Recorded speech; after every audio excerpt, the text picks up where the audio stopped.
গুরু জয় গুরু জয় গুরু। শ্রী শ্রী ঠাকুরের আতুল চরণে শত সহস্র কোটি প্রণাম জানিয়ে আমি শ্রী শ্রী নিগমানন্দ স্মৃতি বইটি থেকে ঠাকুরের স্ত্রীর ছায়ামূর্তি দর্শন, ঠাকুর যে তার স্ত্রীর ছায়ামূর্তি দর্শন করেছিলেন সেটি আমি পড়ে শোনাচ্ছি। যদি আপনাদের এই ভিডিওটি ভালো লেগে থাকে তাহলে অবশ্যই লাইক করবেন আরও ভিডিও দেখার জন্য। অকস্মাৎ আলোটা যেন নিঃপ্রভ হইয়া গেল। কেহ আলোটা কমাইয়া দিল কিনা দেখিবার জন্য তিনি মুখ তুলিয়া চাহিয়া দেখিলেন, গৃহের ভিতর যে টেবিলটার নিকট তাহার স্ত্রী আসিয়া দাঁড়াইতেন, ঠিক সেইখানে সেই টেবিল ধরিয়া তাহারই ছায়ামূর্তি। মুখখানা অতীব বিষাদ মলিন। নলিনীকান্ত অত্যন্ত ভয়ার্ত হইয়া চিৎকার করিয়া উঠিলেন। সঙ্গে সঙ্গে ছায়ামূর্তিও মিলাইয়া গেল। চাকর পাচক প্রভৃতি দৌড়াইয়া আসিল। নলিনীকান্ত ওইসব বিষয়ে কিছু বলিলেন না, কিন্তু তাহার মনে দৃঢ় ধারণা হইল যে তাহার স্ত্রী আর বাঁচিয়া নাই। গত আষাঢ় মাসে তাহাকে বাড়িতে রাখিয়া আসিয়াছিলাম। তারপর কোনো অসুখ হইলে অবশ্যই সংবাদ পাইতেন। আগামী শারদীয়া পূজার আর মাত্র 20-22 দিন বাকি। ভাবিলেন এখনই যাইবেন, কিন্তু পূজার পূর্বে হাতে অনেক কাজ। 14 জন আমিন কার্য পর্যবেক্ষণের ভার তাহার উপর। প্রত্যুষেই জরুরি কাজের জন্য তাহাকে দিনাজপুর যাইতে হইবে। সুতরাং এমতাবস্থায় ইচ্ছা থাকিলেও কাজের চাপে বাড়ি যাওয়া সম্পূর্ণ অসম্ভব। মনের ভিতর একটা প্রবল আন্দোলন চলিতে লাগিল। অবশ্য তিনি পরলোক মানেন না। অতি শৈশব হইতে তাহার দৃঢ় ধারণা, মৃত্যুর পর দেহের সহিত সমস্ত শেষ হইয়া যায়। সুতরাং এ ছায়ামূর্তি তাহার মানসিক দুর্বলতা প্রসূত নহে তো? তাহাকে যে বরাবরই ঐরূপভাবে ঠিক ওই স্থানেই দাঁড়াইতে দেখিয়াছেন।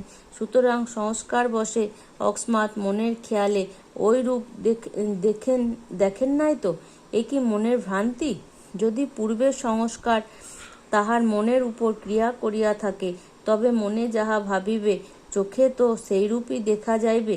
সুতরাং আশ্চর্যের বিষয় কিছুই না। আর তাহা হইলে পরলোকের অস্তিত্ব অস্বীকার করিতে পারা যায়? দ্বিতীয়ত, তাহার স্ত্রী যে বাঁচিয়া নাই, এইরূপ অমঙ্গল চিন্তা করা এবং কল্পনা করা অসমীচীন বিধায় হইয়া নলিনীকান্তের পক্ষে অপ্রীতিকর ও অসুখকর বলিয়াই তাহার মন মাঝে মাঝে অবসন্ন হইয়া পড়িতে লাগিল। যদি এখন বাড়ি যান ও গিয়া দেখেন যে তিনি আর ইহজগতে নাই, তা হইলে? ভাবিয়া তিনি শিহরিয়া উঠিলেন। অসম্ভব সে চিন্তা। মানসিক ভ্রান্তি বা দৃষ্টিভ্রম বলিয়া মন হইতে ওই চিন্তা উড়াইয়া দিয়া মন দৃঢ় করিলেন। 2-3 দিন পরে দিনাজপুর হইতে নারায়ণপুর কাছারিতে ফিরিয়া আসিয়া পত্র পাইলেন যে বাড়িতে তাহার স্ত্রীর অসুখ। তখন মনটা পুনরায় কেমন যেন বাঁকিয়া বসিল। ভাবিলেন, তা হইলে তাহার মৃত্যুর সঙ্গে সঙ্গে কি সে তাহাকে দেখা দিয়া গেল? কিন্তু পরলোক বা পরকাল কিছু না থাকিলে তো তাহার দেখা দেওয়া সম্ভব নয়। কেমন যেন সব গোলমাল হইয়া যাইতে লাগিল। যদিও মনে একটা ক্ষীণ আশা ছিল, হয়তোবা আছে, কিন্তু যখন অসুখের সংবাদ আসিয়া পৌঁছাইয়াছে, তখন অসুখের এবং মৃত্যুর সহিত কেমন যেন একটা ঘনিষ্ঠ সম্বন্ধ আছে বলিয়া মনে হইতে লাগিল। যদি তাহাই হয়, তবে যাওয়ার চেয়ে না যাওয়াই ভালো। কারণ প্রত্যক্ষভাবে তাহাকে কেহ স্ত্রীর মৃত্যুর সংবাদ দিতে আসিবে না, এবং তিনি বাঁচিয়া আছেন, এই ক্ষীণ আশাও হৃদয়ের এক কোণে থাকিয়া যাইবে। স্থির করিলেন, এই সম্বন্ধে কাহাকে কোনো প্রশ্ন করা হইবে না, কাহাকেও পত্র লেখা হইবে না। তিনি বাঁচিয়া আছেন ইহা ভাবা তাহার পক্ষে সহজ, নতুবা সব যেন গণ্ডগোল হইয়া যায়। অতঃপর স্থির করিলেন, পুজোর সময় ভিন্ন, তৎপূর্বে বাটীতে যাওয়া হইবে না। তখন যাহা হয় প্রত্যক্ষ হইবে। স্ত্রীর বিয়োগ সংবাদ। অতঃপর কোনো ক্রমে 20-22 দিন কাটিয়া গেল। পুজো আসিয়া পড়িল। নলিনীকান্ত বাড়ি রওনা হলেন। চুয়াডাঙ্গা স্টেশনে নামিয়া অদূরে খেয়াঘাটে আসিয়া নদী পার হইলেন। দেখিলেন তাহাদের গ্রামের এক গাড়োয়ান গরুর গাড়ি লইয়া দাঁড়াইয়া আছে।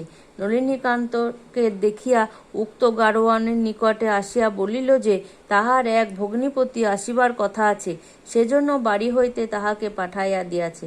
অনন্ত একথা সে কথা বলিবার পর অতি দুঃখিত স্বরে সে সংবাদটি শুনিতে তিনি মোটেই ইচ্ছুক নহেন, সেই সংবাদটি গাড়োয়ান বলিয়া ফেলিল।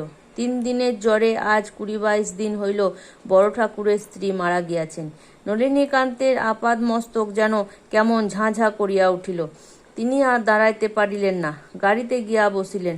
কেমন এক অনুভূতপূর্ব বিষাদ ভাব তাহার ভিতরে জাগিয়া উঠিল। অবশেষে ছায়ামূর্তি দর্শন সত্য বলিয়া মনে ধারণা হইল, সেও তো এই 20-22 দিনের ঘটনা। মনে এরূপ চিন্তা চলিতে এমন সময় ভগ্নিপতি আসিয়া গাড়িতে উঠিলেন। গরুর গাড়ির খটাস খটাস করিয়া চলতে লাগিল। ভগ্নিপতি মনের আনন্দে যাইতেছেন শ্বশুরবাড়ি, তাহার সবেমাত্র বিবাহ হইয়াছে।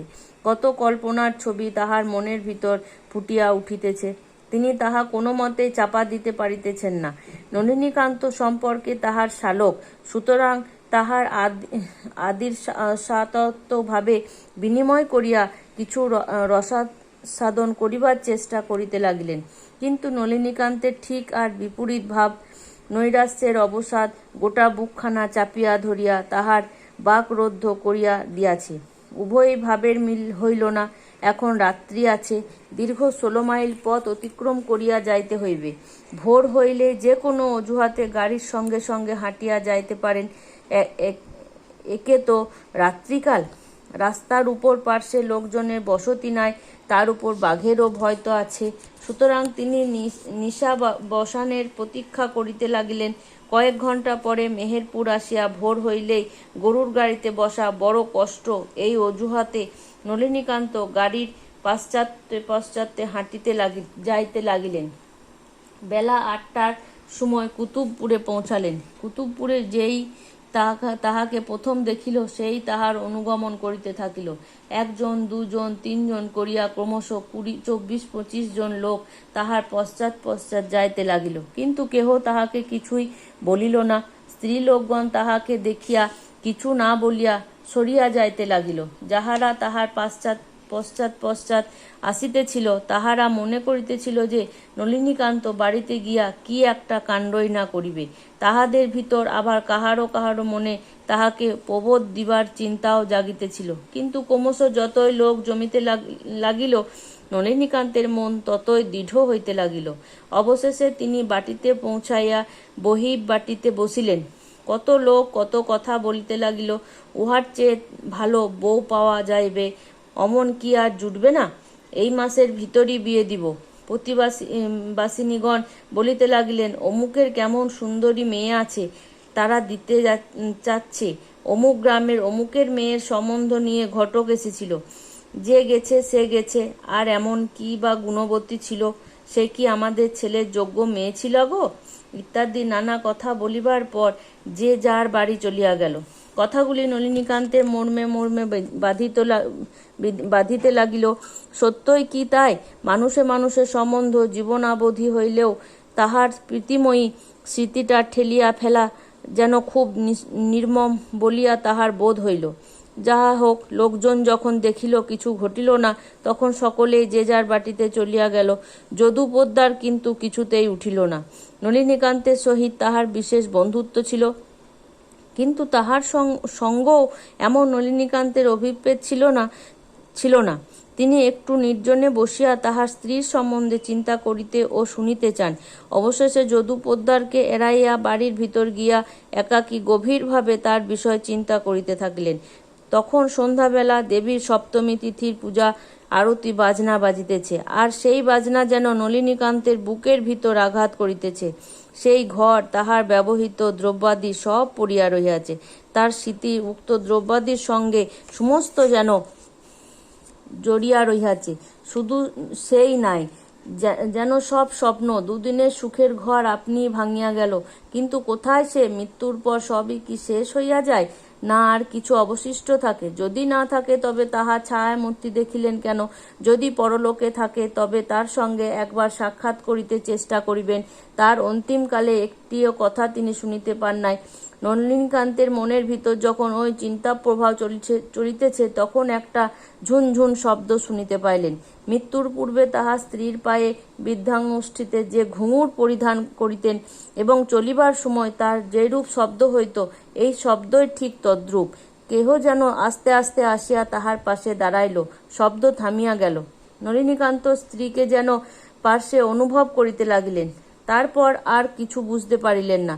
তখন তাহার বিস্ময়ের উপর বিস্ময় জন্মিল। পূর্বাপেক্ষা অধিকতর গম্ভীর হইয়া বসিয়া রহিলেন। স্ত্রীর বিয়োগ সম্বন্ধে কাহারও নিকট কিছু শুনিবার সুবিধা হইল না। পিতা ভুবনমোহন বধূকে অত্যাধিক স্নেহ করিতেন। তাহার বিয়োগে তিনি পথে পথে স্ত্রীলোকের ন্যায় কান্দিয়া বেড়াইতেন। সময়ে আহার করিতেন না, সময়ে স্নান করিতেন না। তিনি যেন পাগলের ন্যায় হইয়া গিয়াছিলেন। সুতরাং তিনি কিছুই বলিলেন না। স্ত্রীর বিয়োগ সম্বন্ধে কেহ যদি বিনা প্রশ্নে শতপবিত্র হইয়া আসিয়া তাহার নিকট নির্জনে বসিয়া কিছু বলে, তবে তাহা শুনিতে নলিনী রাজি আছেন। মনে মনে চিন্তা করিতেছেন কাহার কাছে ইহা জিজ্ঞাসা করা যায়। নলিনীকান্তের এক কাকিমা নলিনীর সহিত কথাবার্তা বলিবার জন্য সুযোগ অন্বেষণ করিতেছিল। তিনি নলিনীকে নির্জনে পাইয়া কাছে আসিয়া বলিলেন এবং পুত্রবধূর মৃত্যু সম্বন্ধে বলিতে গিয়া আবেগ ভরে নিঃশব্দে কাঁদিতে থাকিলেন এবং ধীরে ধীরে বলিলেন, 3 দিনের জ্বরে বৌমা নিস্তব্ধ হইয়া গেছিল। তোর নাম শুনলেই কেবলমাত্র সে সাড়া দিত, নচেত নয়। 3 দিন পরে সে আমাদিগকে ছেড়ে গেল। যখনই তার সাড়া পাবার চেষ্টা করেছি, তোর নাম বলেছি, তখনই সে চোখে চেয়েছে। কাকিমা প্রাণের আবেগে কাঁদতেছিল। সেই দৃশ্য নলিনীকান্তের ভিতর হইতে অশ্রুস্রোত টানিয়া বাহির করিল। তখন আর তিনি চাপিয়া রাখিতে পারিলেন না। কাকিমার গলা জড়াইয়া ধরিয়া নিঃশব্দে উভয়ে কিছুক্ষণ কাঁদিলেন। অবশেষে যেটুকু বলা বাকি ছিল সেটুকু কাকিমা বলিলেন, বৌমা তোকে বিবাহ করিতে নিষেধ করিয়া গিয়াছে। মৃত্যুর সময় যখন 10 ইন্দ্রিয় ছেড়ে যেতে থাকে তখন লোকের বাহ্য জ্ঞান থাকে না, কিন্তু যে প্রেমিকা সে তাহার স্বামীর ভাগ কাউকে দিতে চায় না। নলিনীকান্ত সেই সমস্ত শুনিয়া আরও কাঁদিলেন। সেই দিনই মাত্র তার জন্য অশ্রুবর্ষণ করিয়া আবার মনকে দৃঢ় করিলেন। নবমী গেল, দশমী গেল, দেবী প্রতিমা বিসর্জন হইয়া গেল। নলিনীকান্ত নিজের ভিতর ভাবান্তর আনিবার জন্য চেষ্টা করিলেন। নিজের হৃদয় হইতে প্রিয়তমা পত্নীর চিত্র অশ্রুর সঙ্গে চিরদিনের জন্য বিসর্জন দিয়া গ্রামবাসী সমবয়স্কদের সঙ্গে বেড়াইতে থাকিলেন। জয় গুরু, জয় গুরু, জয় গুরু।